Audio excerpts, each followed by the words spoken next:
वहीं आगे बढ़ेंगे जहां पर नीट पीजी 2025 के क्वालिफाइंग मानकों के अंदर भारी कटौती हुई है और इस भारी कटौती के चलते हंगामा देखने को मिला है।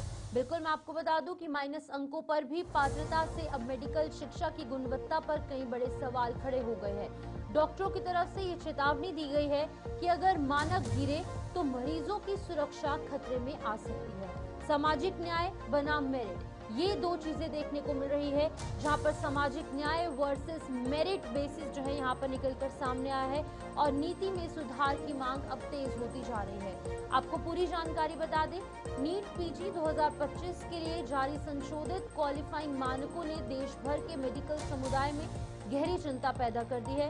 नेशनल बोर्ड ऑफ एग्जामिनेशन की ताजा अधिसूचना जो जारी की गई है उसके अनुसार जनरल और ईडब्ल्यूएस यानी कि इकोनॉमिकली वीकर सेक्शन श्रेणी के उम्मीदवार अब केवल 7वें परसेंटाइल यानी कि 800 में से 103 अंकों पर भी योग्य माने जाएंगे। तो आपको बता दें कि एससी, एसटी और ओबीसी वर्ग के लिए क्वालिफाइंग परसेंटाइल शून्य कर दिया गया है यानी कि अब इसे 0 कर दिया गया है, जिससे कि -40 अंक लाने वाले अभ्यर्थी भी पात्र हो सकते हैं। मेडिकल विशेषज्ञों का यह भी कहना है कि आरक्षण का उद्देश्य समान अवसर देना है, न कि शैक्षणिक मानकों को पूरी तरह से खत्म करना। चिकित्सा जैसे जीवन मरण से जुड़े हुए पेशे में न्यूनतम योग्यता बेहद जरूरी है, खासकर जम्मू कश्मीर जैसे क्षेत्रों में जहां पर पहले से ही स्वास्थ्य सेवाओं की कमी है और मानकों में ये गिरावट मरीजों की सुरक्षा पर सीधा असर डाल सकती है। इस फैसले ने एक बार फिर से सामाजिक न्याय और मेरिट के संतुलन पर राष्ट्रीय बहस छेड़ दी है। तो अगर हम बात करेंगे इसकी, तो पीजी जैसे हाई स्टेक एग्जाम के अंदर इस तरीके की माइनस या फिर 0 जो पात्रता की गई है, अंक जो है यहाँ पर साझा किए गए हैं, तो एक कहीं ना कहीं बड़े सवाल जो है वो खड़े करते नजर आ रही है। इस खबर पर और अधिक जानकारी देने के लिए हमारे साथ हमारे senior news editor Vinod Kumar ji join कर चुके हैं। विनोद जी, कैसे देखते हैं आप इसको? नीट पीजी जैसे हाई स्टेक एग्जाम के अंदर क्वालिफाइंग परसेंटाइल को 0 और -40 कर दिया गया है, कैसे देख रहे हैं आप इसको? बिल्कुल ये चिंता का विषय है। और जैसे आपने भी कहा कि काफ़ी डॉक्टर जो विशेषज्ञ हैं इसमें, उनका ये मानना है कि आपके जीवन के साथ समझौता किया जा रहा है। डॉक्टर को एक भगवान का दूसरा रूप माना जाता है। मानकों में इतना है, यानी जो स्टैंडर्ड हैं, क्वालिफाइंग स्टैंडर्ड्स हैं, उनमें इतना ज़्यादा गिरावट कर दी गई है कि आप कल्पना भी नहीं कर सकते हैं। देखिए, 7 कर दी है 50 में से जो इकोनॉमिकली वीकर सेक्शंस हैं। और अगर हम बात करें ओबीसी, एससी, एसटी की, उसमें 0 कर दिया, यानी आप -40 मार्क्स भी लाते हैं तब भी आप क्वालिफाई कर सकते हैं। तो कितना बड़ा खिलवाड़ हो रहा है, इस बात की चिंता है। ये विषय बन चुका है इस वक्त राष्ट्र में, पूरे देश भर में ये विषय बन चुका है कि आखिर क्वालिफाइंग स्टैंडर्ड्स को इतना गिराया क्यों गया है। ये एक चिंता का विषय। हम परसेंटाइल और परसेंटेज में डिफ्रेंशिएट करते हैं। कुछ लोगों को इसके समझ नहीं आती। परसेंटेज बिलोंगिंग टू रैंकिंग, और परसेंटेज आपने कितने प्रतिशत मार्क्स लिए हैं। लेकिन परसेंटाइल को इतना कम कर दिया गया है कि आप सोच भी नहीं सकते। जैसे मैंने आपको बताया कि 50 से 7 कर दिया गया है, फिर 45 से यानी 40 से आपने 0 कर दिया है। 0 में आप -40 तक भी मार्क्स लाते हैं, 40 तक मार्क्स लाते हैं, तो आप फिर भी क्वालिफाई कर सकते हैं। ये एक चिंता का विषय है, डिबेटेबल इशू बन गया। और मुझे लगता है कि एक मरतबा फिर इसको रिविजिट करना चाहिए, दोबारा से इस पर आत्ममंथन, आत्मचिंतन करने की ज़रूरत है कि इतना बड़ा समझौता लोगों की ज़िंदगी के साथ नहीं किया जा सकता। बिल्कुल विनोद जी, सामाजिक न्याय और मेरिट अभी ये फिलहाल आमने सामने नजर आ रहे हैं, इनके बीच में कहीं ना कहीं तकरार देखने को मिल रही है।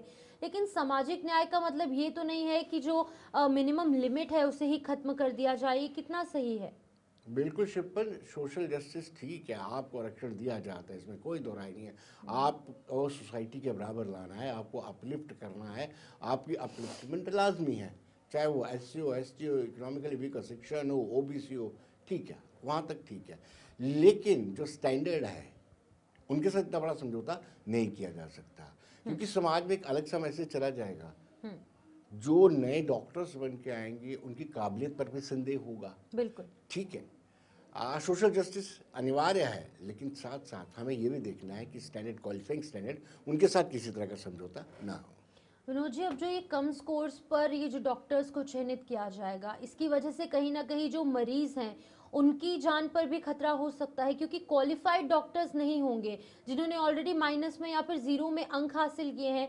वो किस तरीके से धरातल पर ग्राउंड जीरो पर जाकर लोगों की मदद कर पाएंगे हॉस्पिटल्स के यही अंदर? संशय और से डाउट, यही संशय और संदेह बना हुआ है कि आखिर अगर इतना ज़्यादा स्टैंडर्ड को डिग्रेड कर दिया जाएगा, यानी क्वालिफाइंग स्टैंडर्ड को इतना गिरा दिया जाएगा, जो -40 तक बच्चों को आप ले दे सकते हैं, अभ्यर्थियों को आप क्वालिफाई कर सकते हैं, तो ये एक चिंता का विषय है कि उनकी योग्यता पर सवाल उठता है, फिर उन पर ट्रस्ट पर सवाल उठता है, एक ट्रस्ट डिफिसिट हो जाएगा, डॉक्टर बनाम मरीज। तो ये बिल्कुल। एक डिबेटेबल इशू है।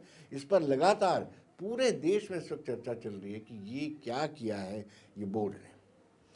विनोद जी, देखिए ऑलरेडी हम देख रहे हैं जम्मू कश्मीर में कई ऐसे हॉस्पिटल्स हैं, कई ऐसी जगह हैं जहां पर डॉक्टर्स की कमी देखने को मिलती है। As compare to the patients, doctors का नंबर बहुत ज़्यादा कम है। तो उन डॉक्टर्स के रिक्त पदों को भरने के लिए क्या ये दबाव के चलते ही बड़ा डिसीजन लिया गया? क्या लगता है आपको? ये मुझे नहीं लगता है वो कि दबाव है, क्योंकि वैसे भी बहुत सारे लोग एमबीबीएस के लिए तरसते हैं, आपने किया बीडीएस के लिए तरसते हैं, पीजी के लिए तरसते हैं, तो वो ऑलरेडी स्ट्रगल कर रहे हैं। तो मुझे लगता है ऐसी कोई कमी नहीं है, हमारे यहाँ टैलेंट की कोई कमी नहीं है। मुझे लगता है एक बार फिर मैं शिपन बता दूं कि हमें इस बोर्ड के जो डिसीजन लिया गया है, इसको एक मरतबा फिर मुझे चाहिए कि बोर्ड और जो हेल्म ऑफ द अफेयर पर बैठे हुए लोग हैं, उनको चाहिए कि इस फैसले को रिविजिट करें, दोबारा पुनर्विचार करें, कहीं इससे हम सोशल जस्टिस करते करते किसी के साथ अन्याय ना कर दें और कहीं जो अविश्वास की भावना ना पैदा हो जाए डॉक्टरों के प्रति। देखिए विनोद जी, अगर भारतीय डॉक्टर की ट्रेनिंग कमज़ोर हुई, कम स्कोर वाले डॉक्टर्स को हम अच्छे पद पर बैठा देंगे, तो कहीं ना कहीं ग्लोबली अगर बात करेंगे तो ग्लोबल रिकॉग्निशन के अंदर भी कमी आएगी, क्योंकि डॉक्टर्स जो कि इंडिया में पढ़े हुए हैं, इंडियन डॉक्टर्स को पूरे भारतवर्ष के साथ साथ बाहर भी कहीं ना कहीं रिकॉग्निशन मिलती है, उन्हें भी माना जाता है। तो इंटरनेशनल लेवल पर क्या असर पड़ सकता है इसका?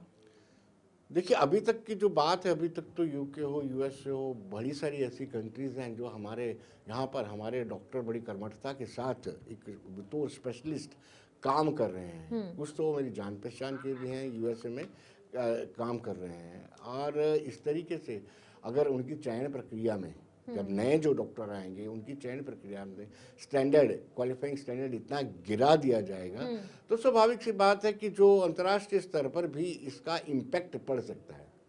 मुझे एक छोटा सा कमेंट, क्या लगता है कि सुप्रीम कोर्ट या फिर नेशनल मेडिकल जो कमीशन है, क्या उसके हस्तक्षेप से तो सुप्रीम सर्वोच्च न्यायालय जिसको जा सकता है, अगर वहाँ कोई जाकर के नॉक करता है, इस आदेश को चैलेंज करता है, तो वहाँ पे उनको न्याय मिलने की पूरी पूरी उम्मीद है और संभावनाएं भी बनी हुई है। ठीक है जी, बहुत बहुत शुक्रिया, तमाम जानकारी आपने दी और ये समझाने की कोशिश की किस तरीके से ये ऑर्डर जब इम्प्लीमेंट होगा तो कहीं ना कहीं बहुत बड़े बड़े खतरे हो सकते हैं, क्योंकि जब ऑलरेडी कम स्कोर किए हुए डॉक्टर्स को जब हम सर्जरी के लिए या फिर बाकी चीज़ों के लिए ग्राउंड लेवल पर उतारेंगे, हॉस्पिटल्स के अंदर वो जो प्रैक्टिकली इसको इम्प्लीमेंट करेंगे, तो कहीं ना कहीं मरीजों की जान को खतरा हो सकता है।